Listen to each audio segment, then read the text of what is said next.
Good morning. It's a Sunday, I don't know, 30th, whatever. It's the last day of the conference, and I have been with people, around people, talking to people, drinking with people, or eating with people for 3 solid days. Hi. We're gonna have maybe 3 or 4. Can we sit outside? Yeah. What's your last name? Wells. It's not raining and hot or cold or, other than San Diego weather today. Yeah, I think so. My prediction is 72 clear. Oh, enjoy. Sarah, what's his name? Sarah Witt. Sarah Witt. Thank you. You like coffee or juice? Both. Alright. Cream for coffee? No. One, yes, not for me, but one of these people. There'll be a few minutes. I came early. And can I get some water too? Sure. Thank you. So I came a little bit early to breakfast, earlier than I knew anybody else could be here, and partly because I wanted to record. I made the commitment to do that, but also because I'm an introvert and I like things quiet.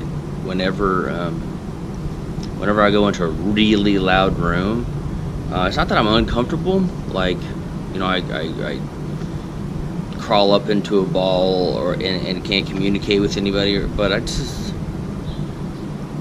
it's like, I want to say it's like sandpaper all over your body at the same time, but whenever it's so loud you can barely hear your own thoughts, much less the person that's next to you. It's like all of the sensories are going on at the same time. You feel it. So I like quiet. You walk into a quiet room and it's just peaceful. So I came a little bit early. I'm gonna have some coffee, orange juice, some water before everybody else shows up. And I want to encourage you to do that too. You don't have to be like on all the time, firing all the time.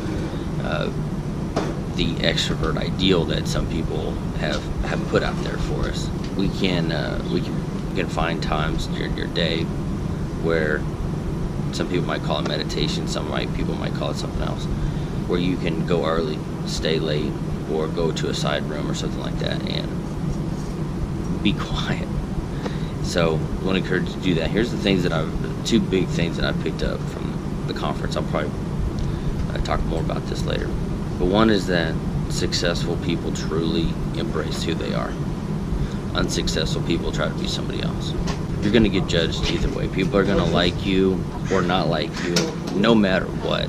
Think of the most successful person that you know or have met, or think of the most perfect person that you know or have met, and people don't like you. You like them for some reason, right? You're going to be liked and disliked no matter what. So why not be liked and disliked for who you really are?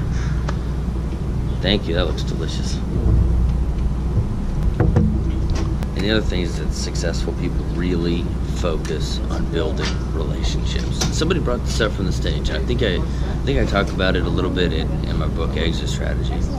But it's all about your network and your relationships. You might have heard phrases like your network is your net worth is your network. Which one of those two, right? Good morning. Very nice to see you. Nice to see you again. You blessed me yesterday. Thank you. Thank you. You're very welcome. Our chef special today, the classic short ribs. Short ribs for breakfast? Yes, sir. Once in a while. Okay. And on the bed of grits, cheese brinzel. Okay. And the waffle. Okay. Yeah. Okay. We've been eating a bunch of omelets, so. Thank you. How's your morning? Good. Early, up late, but Are you going to checking out or conference today? Conference today. I'll check what out time you tomorrow. start? 9.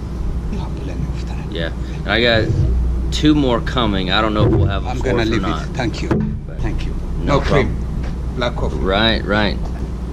So your network. One of the speakers brought it up from the stage where, like, we've all seen people who got a job or got a promotion, or they got on a podcast, or they had some sort of accomplishment, but maybe they didn't earn it, but they got it because they knew somebody. But here's the thing, Look around the people who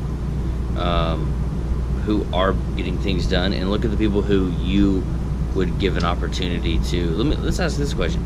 So let's say, for example, you had another ticket to a cruise. Your partner, your spouse, your kid, they already had to go, but you had to give that opportunity to, and you're going to hear Tony Robbins on this cruise, right? Who would you give that to? Someone who worked the hardest, or someone who was your friend? Oh, what just happened there?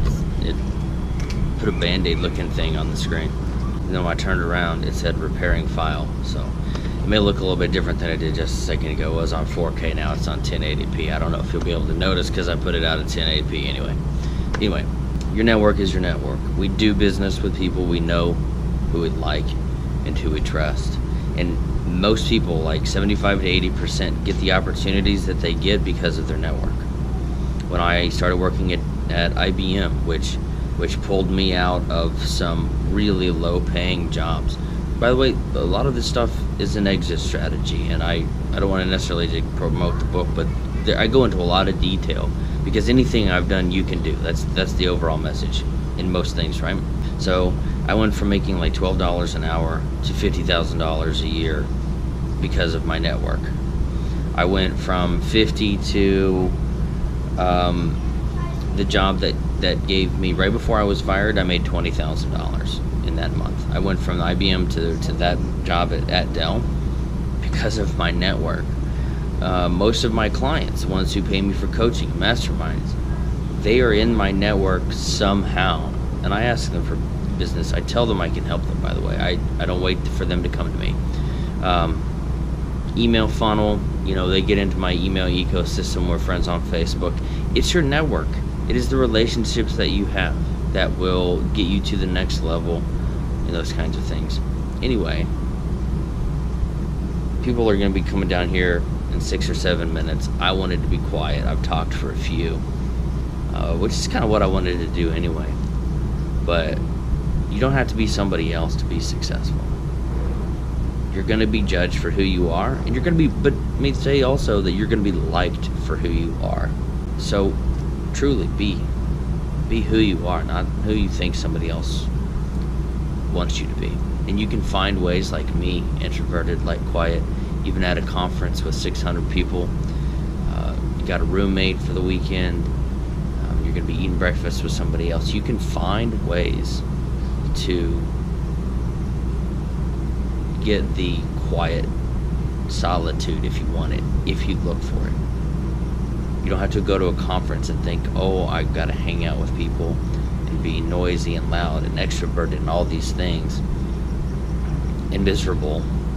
For all you introverts out there, you know that after that line of words would be miserable. Right? You don't have to do that. You can find time to refocus, even if it's early before the final day, and you just get to the breakfast table before everybody else.